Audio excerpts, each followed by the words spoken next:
Okay,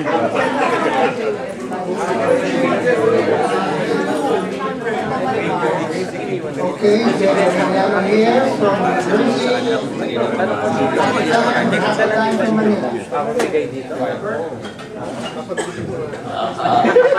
I'm Bert from Spain, from Valencia. It's good to know that I learned from the school team, and maybe I could at least. But you have put the listen to buy, no? So if I make a mistake, since I'm only the only one in Spain, you must have a tolerance to my mistakes. But I expect everybody there next to you. Yeah.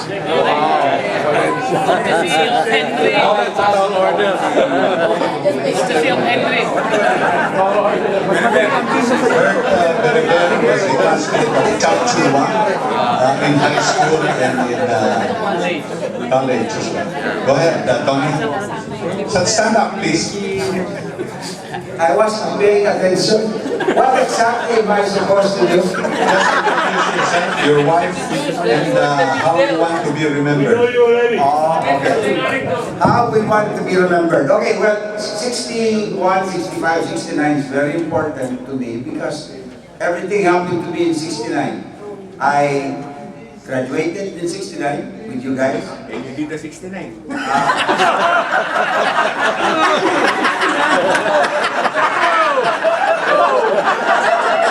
Go ahead, go ahead. As Father Lenny would say, forgive those who don't know what they're doing. That year, I graduated, I got my first job, and I got married all in the same year. That's Introduce Bonnie. Where's Bonnie? my better half. Bonnie. Say something. Oh, next. Bonnie. Next. Classmate over there. Oh, Ray. Same table, same table. Good evening, Ray Bernardo, and here with my wife, Juliet. Also from Assumption, Lebani, Mary. I'm blessed to be a member of this group. At first, I had second thoughts of coming here because we lost Father Lenny. I was blessed also to visit Father Lenny about 3 or 4 days before he passed away. Let me share with you those golden moments. I was with Doc Benny Santos. Sabi sa akin ni Father Lenny, nahihirapan na akong huminga. At the time, he was under blood transfusion, and he had a medical intern with him in the room. We were trying to lift up his spirits. Pero sabi niya, nahihirapan na akong huminga. His legs were medyo colored purple already. So sabi niya, sige, kayo na lang ang bumiyaho. Something like that. So, ngayon, I'm happy that we're all here together, remembering him. Also, Dong Tixon, whom I dreamt of about 2 nights ago. So, maraming salamat. They're with us in spirit. Thank you. Ray and Tony are 2 of 7 members of the class who married 7 Assumptionistas. Am I not correct? Yes. Okay, so who are the other 5? Nagyagas. Lani Nyagas with Corito. Alright. Charito. Body Devon Olivares with Ditas. Vitas. Badiroa and Ruby. Ruby. Ed and Mary. No, ano pa? Nagyat. Nagyat, Serge. Yes, Serge and Serge and Sally. Sally Nagyat. Sally Henson. Yes, Fantastic. 7 magnificent couples. Thank you, Ray. sorry. Ay, Gabby oh. Yeah. and Marianne and Johnny and Nanette. And Jojo Valse with Pilar. Oh, imagine, 10. Dami. 10 Athenians and 10 Asambleistas. Okay? Maraming salamat. Oh, thank you for the... okay, who's next? Tito. Belisario. Also? Same class? Fantastic. 11. Oh, next classmate. Next classmate over there. Tony Pacifico. Yeah, I'm Tony Pacifico. As G asked me, ano raw specialization ko? Dr. Pacifico. Sabi ko maninilip. Because I'm in X-ray ultrasound and CT scan. So I see the inside of you. Introduce your wife, Tony. My better half is Ben Pacifico over here. Okay. Maninilip pa? Bosoista. Okay. Next. Terry, please pass on the mic. We have Pauline. Alright. Si Alan Juan. Art Carbo. Hi, I'm better known as the prodigal alumnus because I haven't attended any of the previous conferences. But there is no excuse because I live just across the bridge. I live in Virginia, but I'm very glad to be here and to meet everybody. Thanks a lot. Art is with the RCTC alumni, with Tito Santos. Who else? Tito?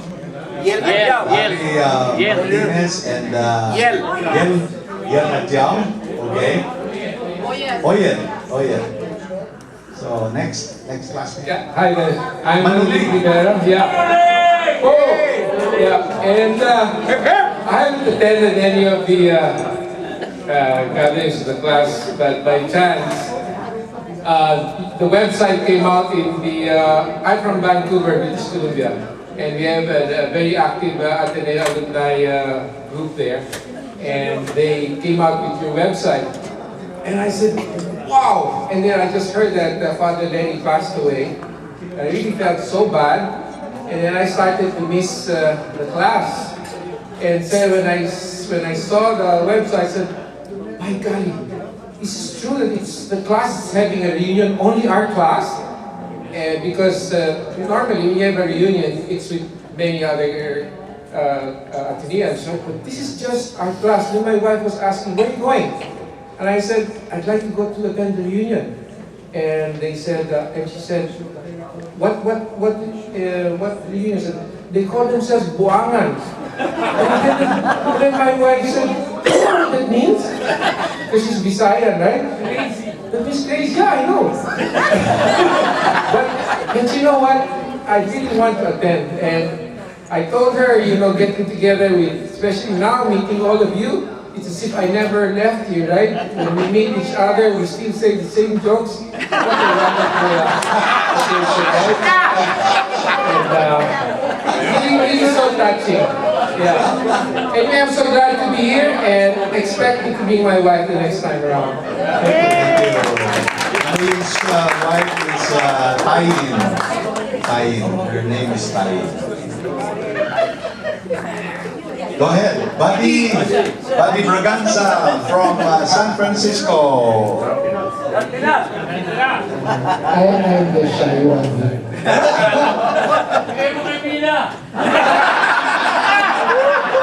My commander speaks better.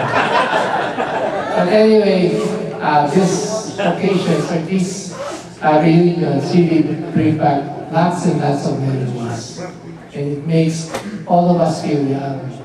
Yes. And today it makes us feel younger. Because when we share the same jokes, we remember all those things that happened. And yet we look forward to the future kasi a lot of people attend, like all of us here, and we get to meet new people, the families of our classmates. my wife says, stop it, it's time. One last thing, Sandy Ramirez asked me to give a joke. And he said, you better tell it to the classmates. Okay, I said, okay, here's the joke. When somebody takes Viagra along with X-Lax, what happens? Well, he doesn't know if he's coming or going.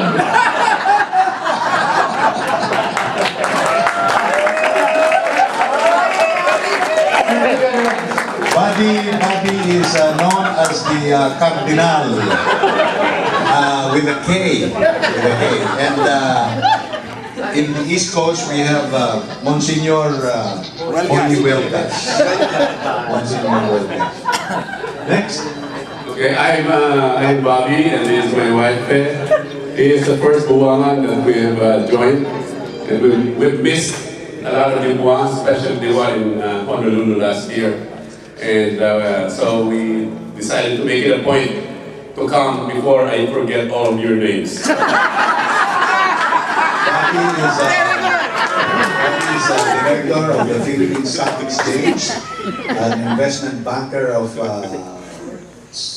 note, and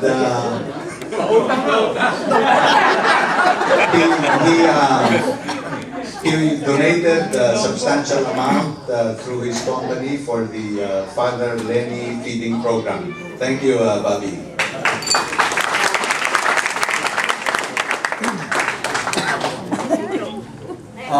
Good evening, everyone. I'm Tito Belisario. I'm here with my wife, Suzette, who is also an Samsonista. No? That makes 11. But an earlier batch, I think, or younger. Older. This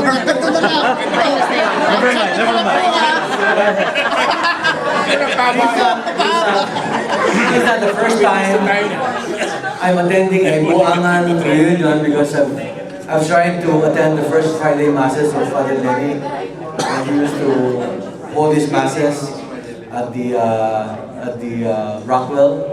And I'm very happy to be here. It's really a wonderful experience to meet up with everybody here. I nearly forgot the names of the people I'm supposed to remember. No? But thank God for the name tags. But I think I did pretty well, remembering a good 90% of all my classmates. Thank you very much. Thank you, Tito. Constantino Tito Belisario hails from Binyang, Laguna, and he used to go to Ateneo without the South Expressway being there. That's right. That's how much he loved the Ateneo. Hi, good evening. I'm Ben Santa Catalina, and I'm here with my wife, Angie. She's the more prominent Santa Catalina, being the former ambassador to Finland, Helsinki. Now she's the director of the Foreign Service Institute in DFA. She's the one working. I've been retired for the last 16 years. I can afford to retire. I would also have a message here. I have been tasked by Lani Naniagas to share with you some stampitas of Father Lenny. Okay. This was given to those in Manila, but for those who are not, I brought them around. I'll pass it around so everyone can have stampitas of Father Lenny as a memorandum. Okay. Thanks. Ben is director of the Philippine Business Bank, the newest upcoming bank in the Philippines. Rico, Agustin Cobero. Magandang gabi. From Lipa City, Batangas. Konsehal. Coming from Batangas, going to Naiya Terminal 2. I took Paul, is always late. We left Naiya Terminal 2 at almost 12 midnight. Dumating kami San Francisco. We had 2 hours to connect a flight from San Francisco to Dallas International Airport. Munti na kaming naiwan. Terrible ang immigration, custom, yung dala namin sa Charon. Ganun pa. Bawal yan eh. Bawal pati si Charon. And now, the good news, yung bag namin si Charon. I recovered it. I hope to be remembered tonight as the one who will make this important announcement. Those helpers who will be needing additional shopping money, please see Dr. Henry Mijares.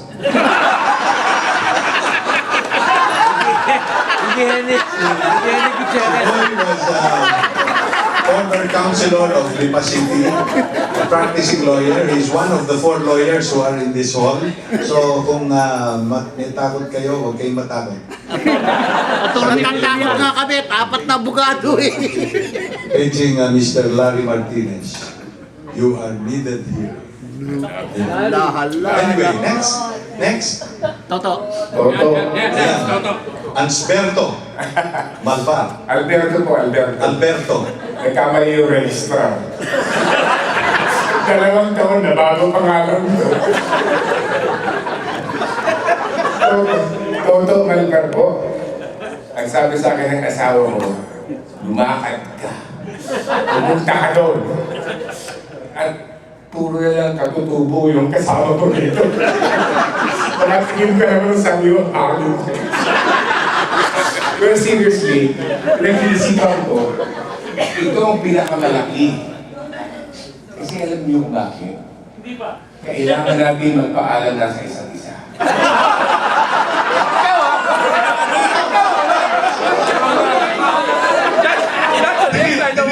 Pero, ako yung parati nagpapaalam.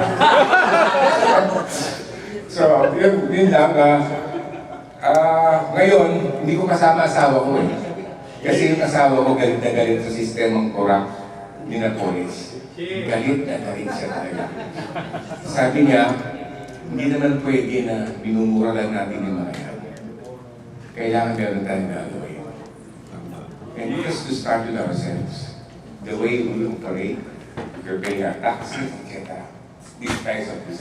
As for me, sabi ng asawa ko, hindi kita pwedeng samahan.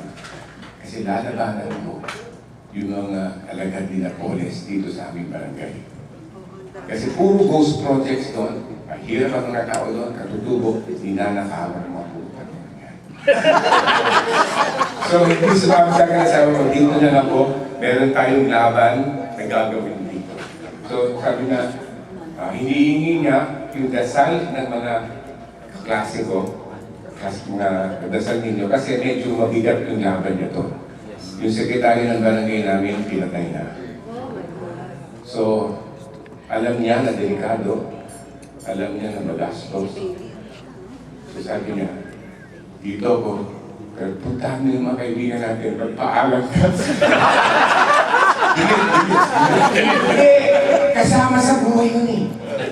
Kasama. At this point in our lives, medyo relax na kami. Meron nga akong, minsan dugo ng dugo yung ilong ko, saka yung pag umubo ako, dugo ng dugo. So nagpa-x-ray ako.